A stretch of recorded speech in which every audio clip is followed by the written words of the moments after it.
6 Turkish citizens detained in Libya by forces loyal to the warlord Khalifa Haftar have been freed. Turkey's foreign ministry said Haftar's forces would become legitimate targets if the men weren't released. Haftar's illegal LNA militia had threatened to attack Turkish assets because of Ankara's support for the internationally recognized government in Tripoli, which Haftar's forces have been fighting. Libya has been divided since the overthrow of Muammar Gaddafi in 2011. Haftar is currently leading an offensive to try to take control of Tripoli. We can speak to Jeffrey Stacey. He's a U.S. national security consultant, a former State Department official in the Obama administration. He joins us from Washington. Jeffrey, thank you very much for your time. Can we deal with the issue of these Turkish nationals first? Why would they specifically be targeted by Haftar's militia when there are other countries that are supporting the internationally recognized government and opposed to Haftar?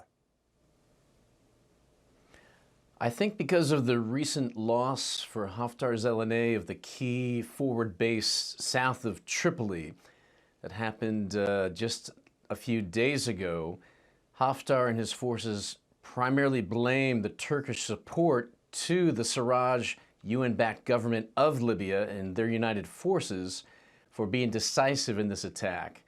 And it was successful, so much so that probably Haftar is starting to see the beginning of the end of his initiative, his basically military campaign against the legitimate government of Libya. So they harshly were doing anything they could to get the Turks to back off. And of course, this caused Turkey to respond with some very big threats indeed.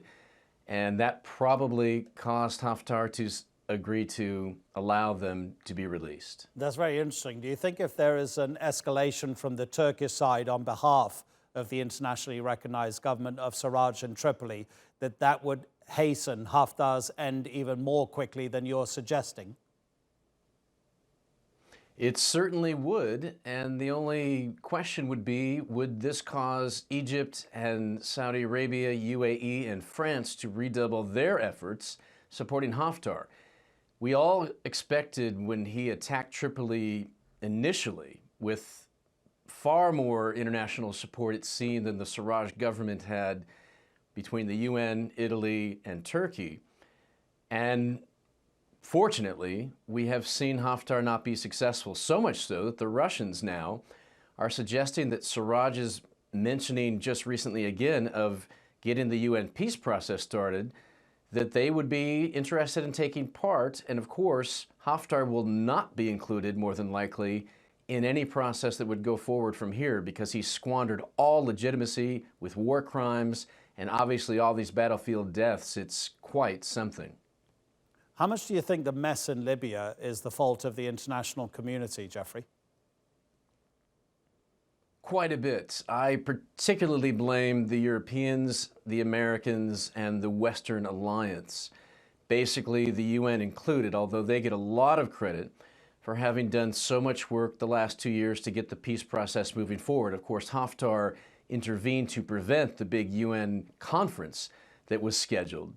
But the UN has needed the support of NATO and the European Union, and both of these overlapping critical security organizations have committed to doing largely civilian missions in Libya, but because of their, I guess, concern about the security situation, and this is going back a couple of years, they've never implemented either of those missions, even though they've been agreed in Brussels in both headquarters.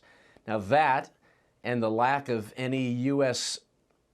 extra focus on this are to blame, as well as all of those, and I blame France in particular for their completely being on the wrong side of history on this. It is a smear on Emmanuel Macron's leadership. One more reason why he is not picking up the mantle from Angela Merkel. All of the international community, basically, in one way, shape, or form, the UN getting the least criticism, is responsible for what's happened in Libya. There are weapons from all over the world being used in the fighting in Libya. There are multiple examples of countries which have been interfered with by outside powers. And while we're talking about the international community's responsibility towards what's happening in Libya, we can't, can we, just suggest that everybody just pull out and that the Libyans sort the problems out for themselves? What would that lead to? Well, that's right. We saw some form of this with the lack of the implementation of the UN Security Council resolution, going all the way back to 2011 when Gaddafi was removed and then local forces killed him.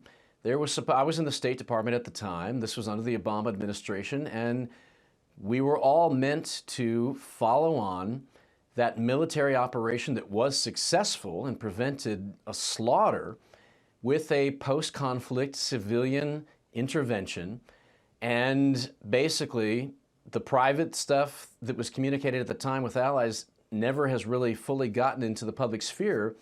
Germany had agreed, after the reaction to their abstaining on the Security Council resolution, to get the EU to lead the post-conflict civilian follow-up.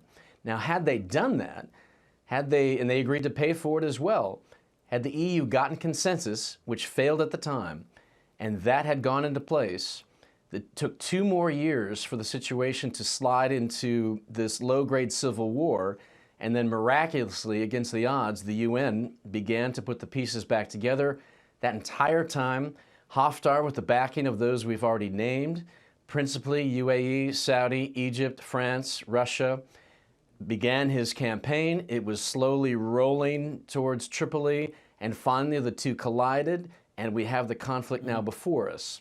So what ought to happen is, after Haftar is defeated, as it's looking increasingly likely to be the case, there ought to be a big discussion of this in the UN, and there needs to be putting back together in place this peace process. France, of all countries, should back it to the hilt, help to host it, and get Russia, the Saudis, UAE, and Egypt to back it as well, to join Italy and Turkey, and everyone, including the US, has an interest in this. The NATO and the EU should get their civilian operations right in there. That will cause all countries to back the UN process. Jeffrey, really appreciate it. Thank you very much indeed. Jeffrey Stacey speaking to us from Washington.